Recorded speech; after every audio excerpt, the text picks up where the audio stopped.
Today's episode of Chicago Bears Now is presented by Manscaped, the leader in under-the-belt men's grooming. Stay nice and clean this summer with Manscaped. 20% off plus free shipping when you go to manscaped.com and use promo code BEARS20. I'm your host, Harrison Graham. Let's get you caught up on the latest Chicago Bear training camp news and rumors. I think we still got to kick things off with the latest on Tevin Jenkins as he was absent once again for the fifth straight day. He's missed 5 practices in a row. I should say the fifth straight practice. There was an off day in there, but 6 training camp practices in the books now, 5 of which Tevin Jenkins has not been present for. I'll be honest, at this point in time, I simply do not expect Teven Jenkins to be here. I don't expect him to be a part of this thing moving forward. We'll see what the coming days and weeks bring for Teven Jenkins, but the reality of the situation when it comes to Teven Jenkins and the Bears right now is there's clearly a disconnect. I don't know what's going on. I don't know what the problem is. We're going to explore some theories on a different segment if you're watching on our live show, so stay tuned for that.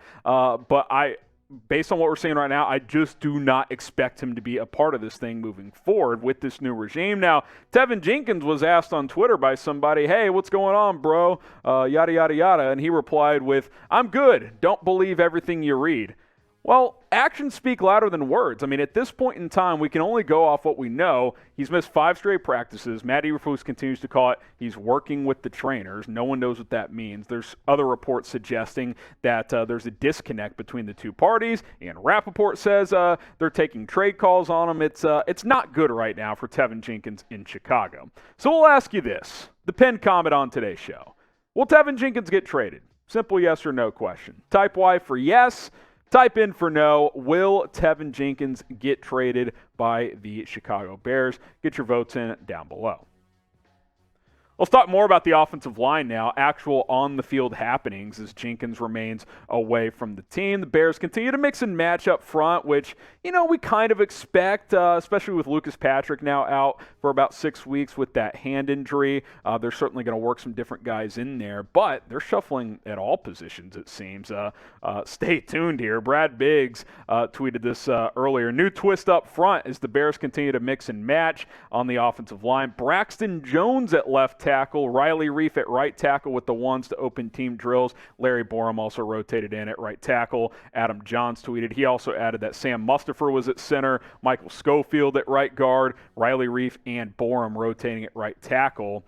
This is getting pretty interesting. The offensive line is far from settled. Even with Teven Jenkins out of the mix right now, you would think, okay, maybe that starts to clear things up. Borom just settles in at right tackle, Riley Reiff at left. But now you've got Riley Reiff taking reps at right tackle. Now, this could simply just be they're trying different combinations, right? But it's the first day of padded practices. I found this notable that Reiff and Borom were at right tackle. Not surprised by Borom, obviously, but Reiff had been mostly working at left. And Braxton Jones getting work at left tackle as the primary starter. We'll talk a little bit more about him here in just a second because I think he continues to be a very intriguing name to watch as he has been the entire offseason. Subscribe to the channel if you love the Chicago Bears. We're bringing you training camp updates every single day, the latest news, rumors, injury updates, everything else happening at the practice fields at Halas Hall, and of course rumors circulating the internet like Teven Jenkins trade buzz and other things also. So hit that big red button and subscribe. We're trying to get to 50,000 subs. Still open to ideas on what we do once we hit 50K. Got to get there first. Help us do that by hitting that subscribe button.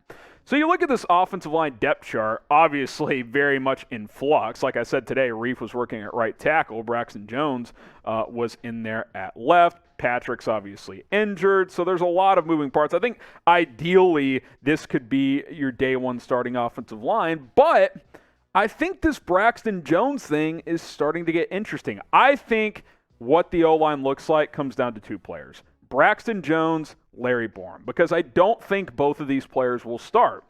But with Riley Reiff able to play right and left tackle at a comfortable level, at an above-average level, it gives you flexibility. If they feel like they can go with Jones at left, put Reiff at right, if they don't like Borom, that is an option. More on those scenarios in a sec, but with Adam Jahns tweeting this out, unless I missed a snap or two, Braxton Jones appeared to take every rep today at left tackle with the Bears starters, and then added again Reiff and Borom on the right side. They clearly like Braxton Jones. I mean, Throughout OTAs and minicamp, he emerged as the left tackle. Yes, they signed Riley Reiff, but he's still getting starting reps at left tackle. There is something there. There's no doubt about that in my mind, and I think it is significant that he took the starting reps for the first padded practice at left tackle, arguably the most important position on offense outside of quarterback. That is significant to me. So 2 scenarios, in my opinion. If Jones is clearly better than Larry Borom, Reiff will play right tackle, and Jones will play left tackle, because it does seem they like Jones as a left tackle. He hasn't really gotten any run at right tackle. Scenario number 2, if Borom is better, or maybe if it's close, he's a second-year player, left tackle is a more important position, you could trust Riley Reiff to play there, keep Borom at right, then he would start. Borom at right, Reiff at left. But with Reiff having that flexibility to play either, I think he will start regardless. But if there's a gap between Braxton Jones' play at left tackle and Larry Borom's play at right tackle, there's a chance Braxton Jones could start from day one. And I find that very, very interesting for this Bears offense. Now, who do you guys think will start? If you had to pick one today, who starts on this offensive line? Type BJ for Braxton Jones, type LB for Larry Borom, and let us know down in the comments section. Speaking of BJs, well, if you want one, head over to Manscaped, where you can get 20% off plus free shipping for all of their men's grooming products. Producer Jack wasn't the biggest fan of that transition, but you know what? He is a fan of the Lawnmower 4.0, and you should be as well, because it's going to keep things nice and trimmed downstairs and give you a better chance to get that BJ later on in the day. Manscaped.com, promo code BEARS20, 20% off plus free shipping. It's hot this summer. You want to keep things nice and smooth. You don't want to be sweating all the time down there. You throw on the boxers as well after you use the Lawnmower 4.0. Going to be nice and smooth, free-wheeling around. You're going to be good to go. Link in the comments, in the description, manscaped.com. Promo code is BEARS20. All right, let's talk about the Bears offense. Up and down, not like Manscaped, very consistent all the time. Bears need to find that consistency offensively. After a good offensive line session, not so good after that. And when I say up and down, definitely more on the downside today. Will DeWitt of CHGO, recommend you guys go check them out. I think they do a good job. Said, offense simply dominated during goal line work, scoring on nearly every play for the entire period. Only saw 2 reps that didn't go in. And this was right in the middle of practice. So you're like, okay, that feels good. First day of padded practices, you're winning up front with this offensive line. I like that. You're finding the end zone. Those are areas in the past where the Bears have sputtered and had to settle for field goals.